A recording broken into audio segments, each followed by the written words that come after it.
Chapter 15. Bob. In came an elderly gentleman. "Hi, Jack. Sorry about the young man. It's quite a mess you made in here with fish tank and guppies all over the place. Those dingleberry dudes fresh out of the academy haven't really seen action yet, and they think they know it all, when all they've tried is stuffing matchbox cars up hamster buds." "Hi, Bebop," Jack said. It was Jack's old colleague, Robert Roberts, or Bob Bob Op Op Op, Bob Bob Bob Pop Pop Bob Bob Bob Op, for short, and sometimes just Bob, or Bob, or Robert. They've worked together on many occasions, back when they were young, but their ways separated at a point, and while Jack stayed in the field, Bob went for a desk.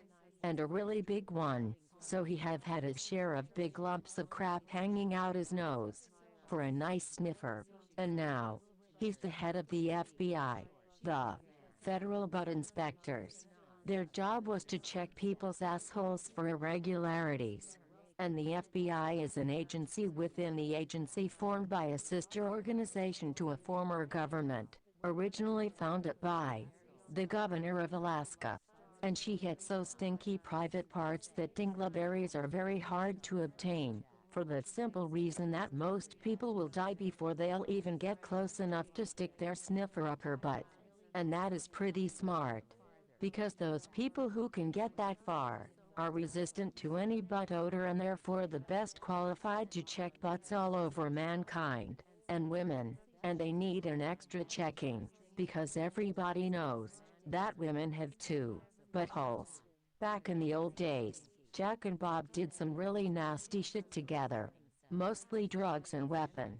That's the way the government pay for their wars. And back then, within one short week, Jack and Bob could have all the poor farmers of a peaceful middle-sized South American country having at least one assault rifle, a grenade launcher, and a couple of sidearms sticking out their butt. And the following week, all the kids and the old folks would travel the world with dope up their asses. Real good pounders, those guys.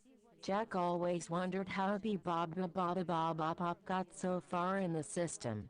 Because, basically, he was a really nice and very sensitive person.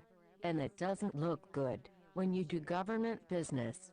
The one particular incident that made Bob choose the more safe career behind the desk was that he met a woman. But this one was not a real woman, it was a Nazi hippie beaver. Jack always hated those goddamn hippies. They did always look real pissed off if people didn't believe the same ideas as they did. This one was a member of an animals rights association. And those people really loved animals. But the government was contacted when it was told that they'd started inappropriate relationships. And this woman had just married a llama. And it's just sick. So they did what governments do in those situations, and the llama ended his days as fish food at the bottom of the Potomac River. And Bob had to break the news to the morning widow. Her name was Alula Sunshine, and it was love at first sight. Bob and Alula was in some weird way connected. Well, Bob always had a little funny facial features and maybe looked a little llama-like.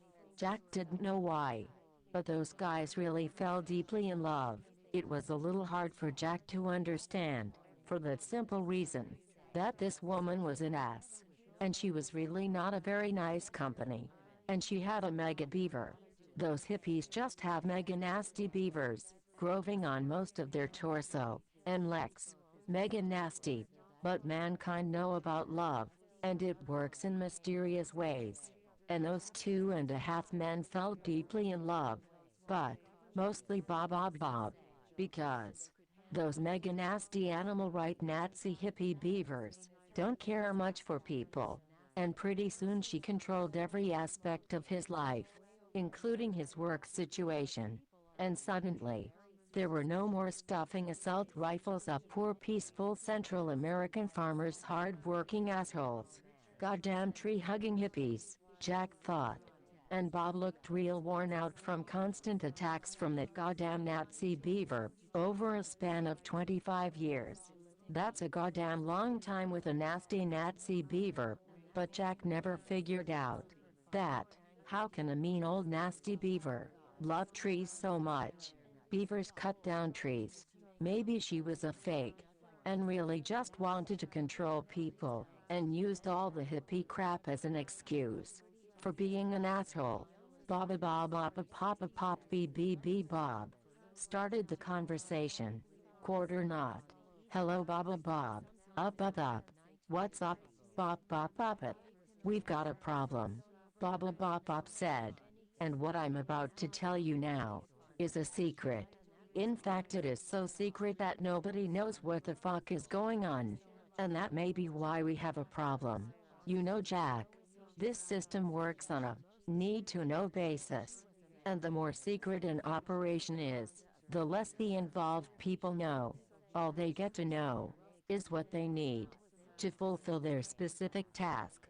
So nobody can reveal the whole plan, because they don't know. That's how all our secret operations, that we don't want the public to know about, are kept a secret. And it's as effective as it's simple. And here's the problem. This operation was so secret that nobody knew anything. And Jack, we got ourselves a big-ass problem. It's described by the standard governmental parlor for civilian communication as a major fuck-up. So what you're about to hear is what I've gathered of information. So it might not be the whole story, but here it goes. You know, Jack, we'd been fighting rednecks in the rural areas for a big part of our lives. We always had a problem with those guys. They just don't want anybody near their assholes for inspection. And they got those crazy ideas about repairing stuff, so they don't have to go get new stuff. And it's total unacceptable. And here comes the problem. And Bob Pop looked really sad, being so sensitive and all, as he continued. Jack, you know the small communities up the Appalachians. They are all turned into full-blown benders. But there still is a small town called the Butt Crack Creek, where we can't convince them with traditional methods. We've tried it all. Jack interrupted and said, why don't you just send a team of nutcrackers and beat the living hell out of them goddamn rednecks, and stuff cheap stuff up their butts that look expensive, like we always do? Have tried it, Jack. And now Bob Pop looked like a real sad-tired old man in a nursing home, with a stinky crap-filled diaper, waiting for his supper. This case is really bugging him, Jack thought. And a Pop kept on. So far we've sent 7 squad teams of our best nutcrackers up there. But only a few survivors have returned. All with the same story. And Jack, you know about some of those rednecks. They have a thing for nut kicking. They just love that kicking so much that they spend most of their time just randomly kicking each other's nuts. Just for the fun of it. The more you kick, the happier they get. And these are the meanest goddamn nut kickers left on the whole goddamn continent. So they were prepared, so to speak. But wait a minute, Jack interrupted again.